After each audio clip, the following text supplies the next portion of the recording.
चाष आमर परंपरा भली तो जेजेपा चाष करते बापा मध्य चाष करते से भली मु मध्य चाष करुच्ची।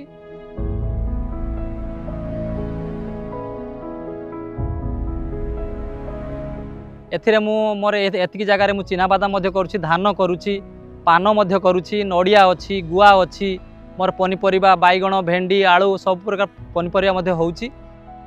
मु प्रथम चिना बादाम आरंभ करी जेहेतु चिना बादाम आमर अंचल गोटे अर्थकारी फसल भल रोजगार मध्य दिए तो से चिना बादाम को आम प्रथम बिहन आमर संग्रह करना मुख्य जिनस। तो बिहन पाई आम प्रथम आम आम गाँव में टाटा स्टील फाउंडेशन रो जड़े एप्लिकेशन देलु।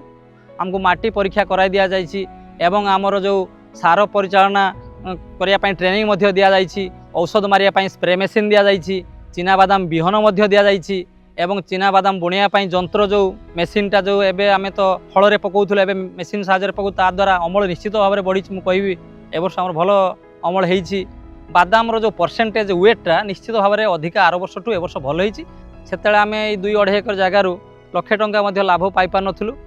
एबे परामर्श नहीं चाष करिवारु मु निश्चित यही जगार 2 लाख रु मध्य अधिक पैसा लाभ करिछि। मोर द्वितीय रोजगार किछि नाही, मोर कौन चाकरी ना कि मोर कौन पेंशन ना। ये चाषर मुझे लाभांश मोर बाहर मो पुओ को मु MBBS पाठ पढ़ुची, द्वितीय वर्ष से केउझर रे पाठ पढ़ुची। आउ मोर सान पुओ वर्तमान क्लास 3 रे मध्य एटी पढ़ुची। तो अन्य चाषी भाई मानक मध्य मु कहूची से माने मध्य यांक सहित जुड़ंतु। रासायनिक सार एवं कीटनाशक व्यवहार करबा हम गोटे अभ्यास है, परंपरा है, तेणु से छुटकारा नियंतु, से विरत नियंतु। आपण निश्चित लाभ हे, गोटे वर्ष आपण ट्राई करी देखंतु। आर्थिक दिगरे आप उन्नति हेबे, चाष निश्चित भल हम, गाँवर उन्नति हवा संगे संगे देशर मध्य उन्नति हम एवं निश्चित तांकर भाग्य परिवर्तन हम, एथिरे संदेह नाही।